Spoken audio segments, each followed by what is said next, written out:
But God demonstrates his own love for us in this. While we were still sinners, Christ died for us. Romans 5, verse 8. Even before we took a single step toward him, he was already running toward us. There are seasons in life where our vision gets blurred, not by what we've done right, but by the weight of what we've done wrong. We carry our past like chains, convinced we've crossed some invisible line that disqualifies us from ever returning to the Father. But here's the truth that breaks those chains. Redemption doesn't start with our performance, it begins with his pursuit. Jesus told a story, one that still echoes through every broken heart. It's the parable of the lost son. Many call it the story of the prodigal, but it could just as easily be called the story of the father who wouldn't give up. Because when you look closely, the spotlight doesn't rest on the son's fall or even his repentance.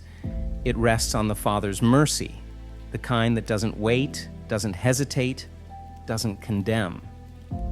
The younger son had taken his inheritance and run far from home, far from love, far from wisdom, and after wasting it all in wild living, he found himself alone, starving, and humiliated. Then, as Luke chapter 15, verses 18 and 19 record, the son says to himself, "I will go home to my father and say, 'Father, I have sinned against both heaven and you, and I am no longer worthy of being called your son. Please take me on as a hired servant.'"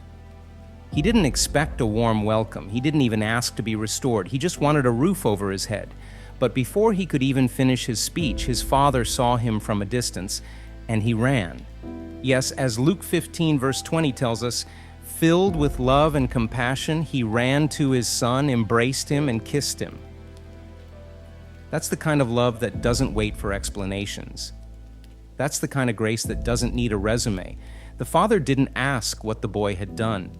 He didn't demand proof of repentance. He clothed him, celebrated him, and called him son again. But the parable doesn't end there. When the elder brother, who had done everything right, refused to join the celebration, the father once again stepped outside. He didn't scold, he pleaded. Luke 15, verses 31 and 32 records his tender words, "My son, you are always with me, and everything I have is yours." But we had to celebrate because this brother of yours was dead and is alive again. He was lost and is found. God's heart breaks not only for the lost who ran, but also for the hardened who stayed. He longs to bring both home, the rebel and the rule follower, the ashamed and the entitled. Grace doesn't favor one over the other. It simply offers itself to all.